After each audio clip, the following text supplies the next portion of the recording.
Thank you. 13 years ago, over a breakfast table here at Copez, I asked the question, what would CAD be like if it were invented today? Because so much of what we do, what our programs, how the architecture of them are put together, is based around solving inadequacies in our hardware. And today we have incredible hardware. So it turned out to be a good question, a lot of thought, and I went away and spent the next year sort of studying where that question led me. I expected to move into the realm of nice new user interfaces, eye candy, interesting things like that. Where it got me was completely in the opposite direction. What I found was that our plumbing, the lowest level stuff we based our programs on, was still using the architecture and solving the problems that we solved in 1980, appropriate to that hardware. I went around saying that means it was rotten to the core, meaning that we had to rethink that level of stuff, things that didn't deliver features to customers that were hard to justify. And I've spent the ensuing 13 years studying where that line of thought led me. So I'm going to try as briefly as possible to say what I came up with. The programming environment has changed. As it says, in the last 30 years, the programming environment's changed radically. We have massive memory, fast CPUs, multi-core processors, distributed processing, ubiquitous networking, and many new display and input devices. Continuing to approach programming as we have in the past is limiting us. Okay, the solution is to go and think about where we run into problems, what those causes are. That's, like I say, what I've spent 13 years studying. And what I came up with is that the last real paradigm change we had was when we got to event-driven programming. We turned programming on its ear. We made our programs respond to very micro events, like the key went down, the key went up, the mouse moved. Prior to that, we told users what to do. So that led to what we've done for the last 30 years. Well, these new changes, particularly the advent of multi-core, multi-threaded processing, the thing we can look forward to of having 50, 60, 1,000 cores, distributed processing where a solution to a user's problem may involve many devices, many computers over the network, all working together seamlessly to solve their needs. And that calls for a different approach to how we program. At least a different approach will help us. So what I first came up with are what I call messaging objects.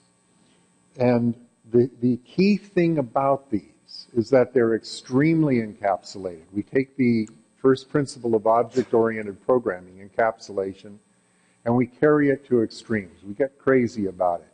Literally, they go back to the idea of a black box, where nothing about what's inside that box is known outside of it, except that we can send it a message. Okay, there's only one thing we can do with a black box. Say, here's a message. The message is a request to do something. And we can define those. So we can now program on a couple different levels. The code inside the box, since it's a black box, has no knowledge of its context, only of the function it's supposed to achieve. If context is important, we pass that in as a parameter with the message. The object can have state, but nothing in the messaging should assume that. Okay? So this leads us to the idea that the message is the contract. If we tell something, if we send a message to a box that says, draw this spline, that's the contract. We sent the message, we assume that somehow the spline gets drawn. We know as the person sending the message, or I anthropomorphize it, as the piece of code sending the message, we've said draw a spline. We don't need to know anything more than that. We might have sent an object that says, I'm a screen, I'm a device. The object we send the message to does whatever it needs to do that. so that the message itself becomes a contract. We can rely on it, we can assume it, we can have no further detail. Now these are simple principles I'm kind of beating into the ground, but they're very, very important. So, again, extreme encapsulation. The object knows nothing about anything that's external context. The parameters and the message it gets, it's free to implement in any way possible. Okay? Now, how do we achieve extreme encapsulation? Well, first of all, we have no class definition in shared header files. That's common standard C++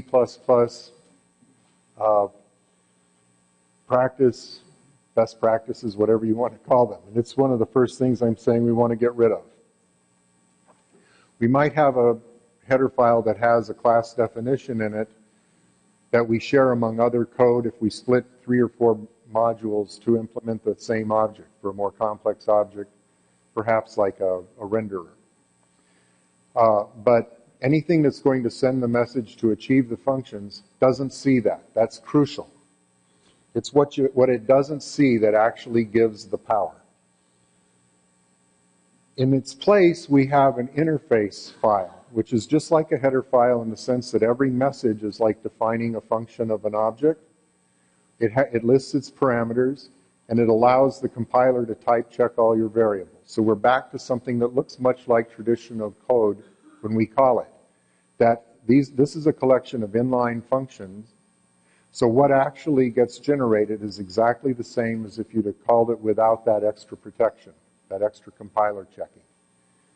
So this standardizes the interfaces, publishes them, but it has nothing to do with the object's implementation or class structure.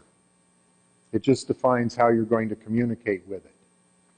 And cleverly defining this is the outer level of the programming that you do with a messaging system. Now, once you have these messages, you can think of them as little packets of information. You can forward them. We can send a message to render that spline to one object, and it can decide that it knows nothing about how to draw a spline, so it sends the message to another object, forwards it. It's a very efficient thing to do when messaging is implemented properly. That object might be something that's a spline or a NURBS evaluator. It might receive a parameter of the rendering object that sent it the message. It will evaluate it and break it into primitives and send those back to it. And this way you can build your architecture, you can divide up jobs as you see fit. Nothing outside of the renderer needs to know anything about that, and you don't build a very strong dependency of class inheritance, which is actually a way of breaking encapsulation. So as part of this extreme encapsulation, objects have no real knowledge of what piece of code is actually going to perform the message. This is important. The message is the contract. When you send a message to an object, all you know is it's going to get done, or you're going to get a return value or a message back that says it isn't. So when the message gets to the box and the box knows how to do the function, what keeps the box from passing the message on? Nothing. So that message can keep on going forever? No, if it's up to the piece of code. Forwarding a message is an explicit line of code that you give, just like sending a message. So if the box chooses to, it's not something that happens automatically. In other words, if I send a message to box A, that object says, I want to forward this to box B, it'll say to send that message on to it. Because at this point, a message is a single thing from the inside of the object, so it's easy to forward. But it's an explicit action that the code in the first box would take. We can talk about that more in a bit. So, some of the points we want to reiterate. The object code does not use any external context. If we want to send context, we send it as a parameter, saying, here's the rendering object you're going to use that we might send with a message to a tessellator. We design our messages as general functional tools. In other words, instead of saying specify the span line for reading a ping file, we'll simply send a message that we want the ping file to go to this image object. How that happens, we don't care. So we're at the level of messages, when we design them, we're thinking about functionality. This means that the objects hide their data structures, we don't expose them externally, and it's easy to reuse encapsulated objects in multiple projects because they're defined functionally. They're not defined with a lot of dependencies that they share. This leads us to two levels of programming, and this is a good thing. There's the programming we do inside of an object, and it's context-free. The parameters tell it everything it needs to know, the message, the intent of the message. It doesn't have to worry about the greater context that it's being called from, so it makes them much easier to write. This is your low-level programming, and the nice thing about it is that you can have multiple teams work on it, and so on. Then the top-down level of programming, where you're defining your application, is done by defining a set of messages that closely match the problem you're trying to solve. Now, traditionally, that mapping isn't too terribly good, and we wind up writing a lot of glue code, things that tie pieces together and make one piece talk to another. With messaging, once you adopt that, you wind up writing almost no glue code. It's either this is the definition of the problem, how we build it, so we have this network of messages being passed between black box objects, and the code inside the objects, which is very encapsulated, knows no external context, so by nature you will define a reusable tool. It's inherent in the architecture. Now, one of the things we all do is we make use of external libraries. If we're making a program that deals with a lot of images, we're going to use libping, libtiff, libjpeg, a lot of these things. We don't want to reinvent the wheel. So what we do is we wrap those in a messaging object, if you will, so that what gets exposed is a standard set of interfaces for dealing with images that knows nothing about the implementation of ping files. What do we gain from this? Well, as I said, we have very little glue code.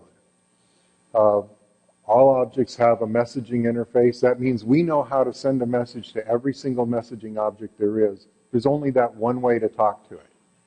We define interfaces which say, these are the messages that we've created as part of our creating a program.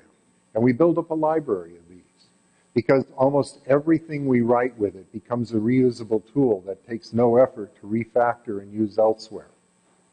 So there's a big gain right there. As I just said, it's easy to repurpose the code. Now, writing the object implementation becomes much easier because we now have, for that purpose, a very short, sweet, clean definition free of a lot of external context affecting it. And that makes that life a lot easier. It also means when we have the separate teams located around the globe, we can freely say, here's a set of interfaces, write me objects that honor them.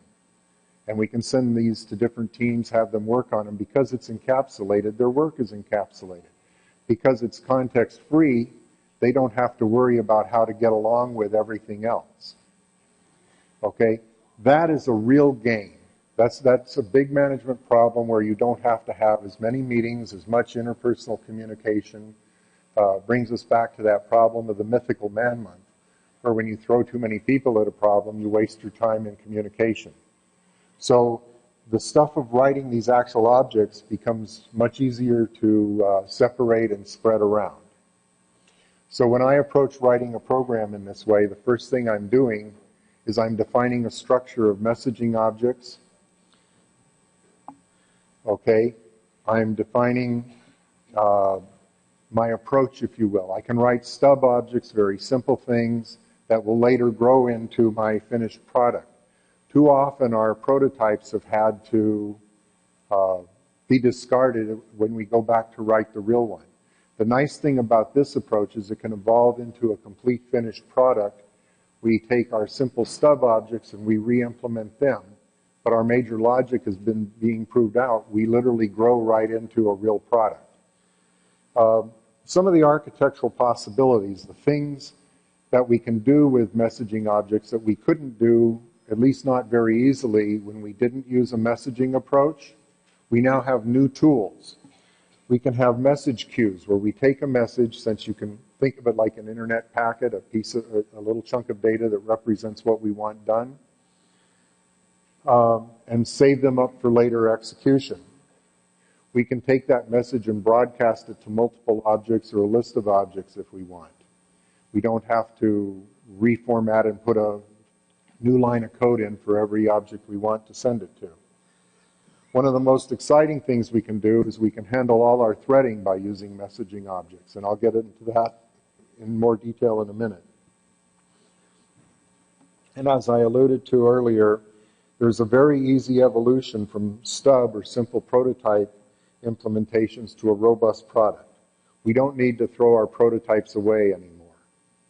This saves a lot of time, gets us to market a lot faster. The other thing we want to do, and messaging really facilitates, certainly not the only solution to this, is to use asynchronous design. We use asynchronous design with any function that can have notable latency. In other words, if we can return the result pretty much computationally, instantaneously, there's no need for it. We use a synchronous call. We send a message, we get the result back as one of the parameters or return value.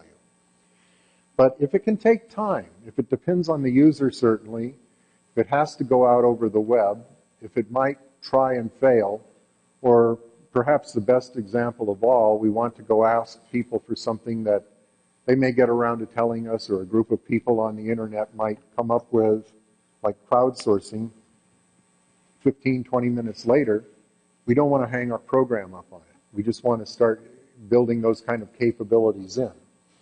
So asynchronous design lets us do this. This is basically where we send a message to initiate a function. We get a notification message back when it's completed or there's an error and it won't complete.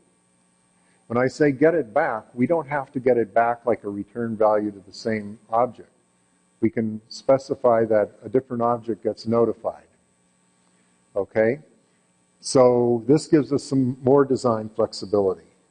And it's useful not just for traditional asynchronous functions, but for file open dialogues, things like that. When I, in my program, want to open up a file, I send an asynchronous request to get a file name that I want to open. The dialog comes up, the user cancels it, the user picks it. If it picked a file, then I get a message saying, actually open this file. There's no need to send anything if it doesn't happen. There's no need to tie up our program saying we're in a loop waiting for this dialog. So we get rid of modal dialogues. Okay, I'd like to point out that this buys us interface polymorphism.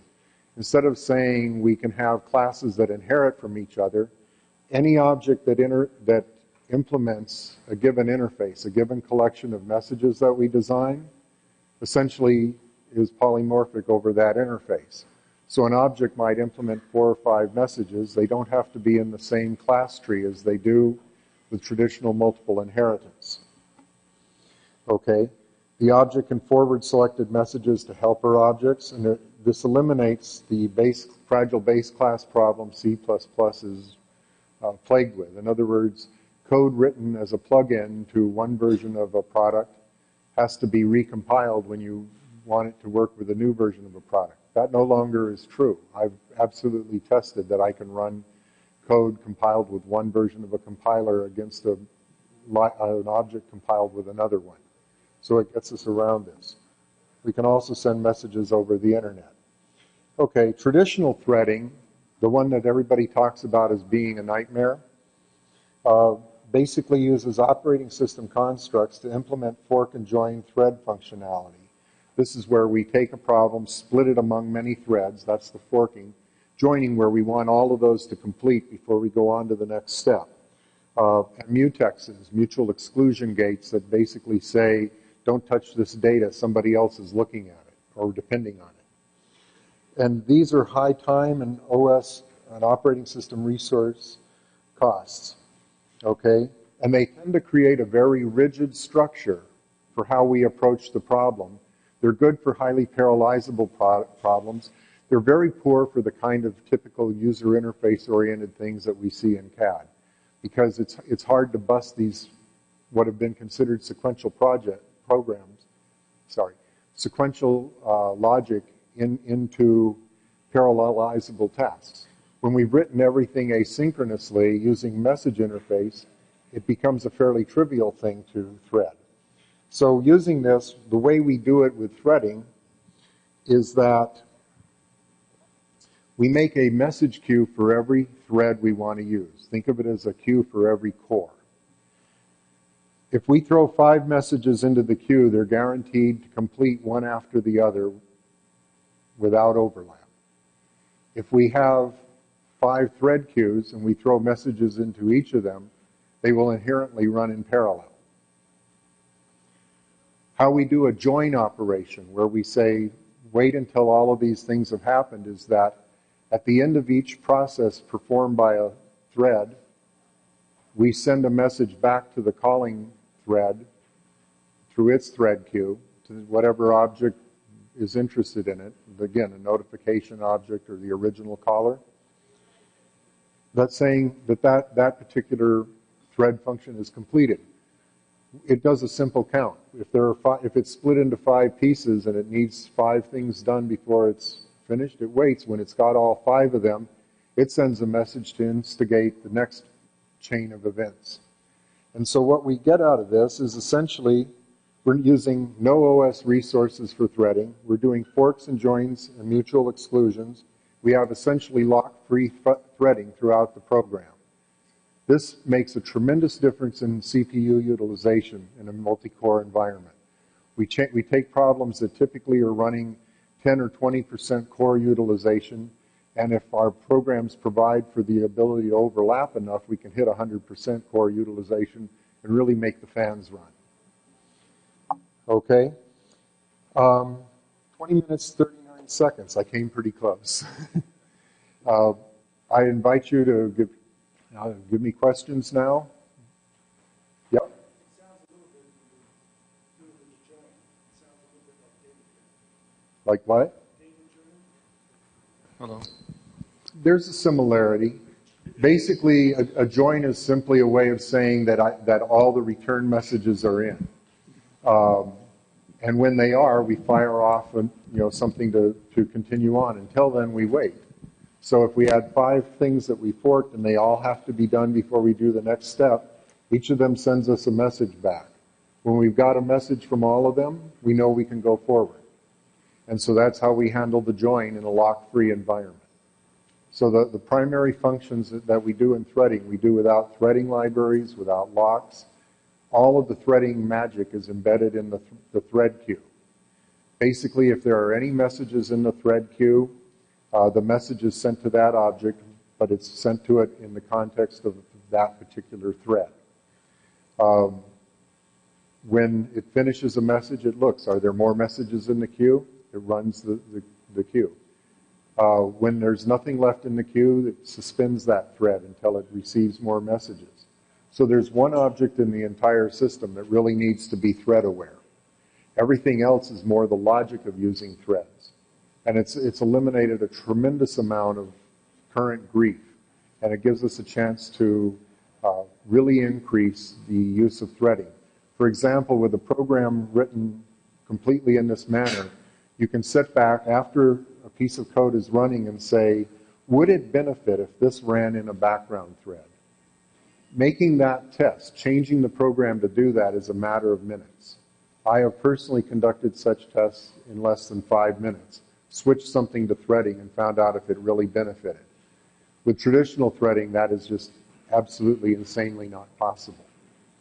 You may have had an example to the contrary, but it's not the common case. Mike, how do you handle architectural variation? For example, if I'm running a CAD program, I might be running on a machine with 1, 2, 4, 16 cores with shared memory, or I might be running on a personal cluster, which might be my machine hooked up to the internal network with 3 or 4 servers, or I might be running on a cloud. I can have all kinds of architectural variations. How do you actually manage these variations and choose to dispatch threads to the right resources to get the best results? Well, in cases where I have problems that are amenable to threads that are, not determined by the problem. In other words, I'm not saying I'm going to try and thread this task, but rather I've got 500 tasks to accomplish that are parallelizable. What I do is I have one message function that says dispatch the next of these tasks. And as a dispatcher, it looks and says, it starts off initially saying I'll allocate a thread for every core. Because extra threads beyond that aren't particularly useful. Perhaps one for the user interface, okay? And this dispatch function, what it does, as an example, I have a piece of code that does a Mandelbrot set. Every raster line gets parallelized. It doesn't divide them up if there are 4 cores, with a fourth of the lines going to a fourth of the processors. It sends each thread queue a message to rasterize a thread. And then when it gets back from that thread that it's finished, it dispatches the next one to the available threads. When they're all done, it displays the final raster. In this way, one raster line might take 40 or 50 times the amount of time another might take, and yet you still achieve very high core utilization. So you make a smart message dispatcher for it. And this is typically about 10 or 15 lines of code. Okay, you had a question? When you're running this on a set of platforms on a network, Yes. and you send out end message requests, and one doesn't come back, do you have a way of doing a rollback and restart? I don't have an automatic way to do that, just as I would if I were facing that problem, and some applications I've worked with have.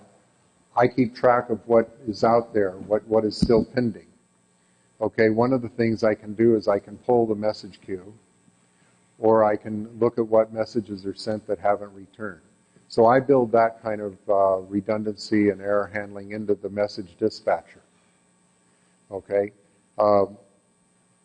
Certainly there may be nicer ways to handle that automatically, but I haven't got to them. This is working pretty good to me. I will say that when you use messaging over the internet or between processes, you're not sending the same messages that you would send for an in-memory application. Typically a message used inside a program will have a shared address space, so most of your parameters will be address pointers of objects. You can't send that over the internet in any meaningful way. So when you send internet messages, you have to have the objects marshal themselves, essentially turn themselves into a format that will transport the object itself over the internet, something similar to what JSON does, the Java object script notation. And yet, at the same time, I found that because I've written the program to be asynchronous and message-based, having for each program that's going to participate in distributed programming, I essentially have a small piece of server code that receives messages, and I transmit messages in whatever private protocol I want. You can set up peer-to-peer networks very nicely, and those incoming messages, you've got the program structure to handle the asynchronicity already. So it fits in very nicely where you write one piece of code instead of having to change your entire program. If there's one thing I've taken away from this approach to programming, is that I get a lot of flexibility and a lot of simplicity. A lot of the things that were complex problems that I had to write specific solutions before tend to just fall out. They become problems you never have to implement a solution for because they no longer really occur. It is a very, very good fit for where we're going in the future with these very large, separate systems, collections of systems, and latency issues. Other questions? I thank you very much for your time.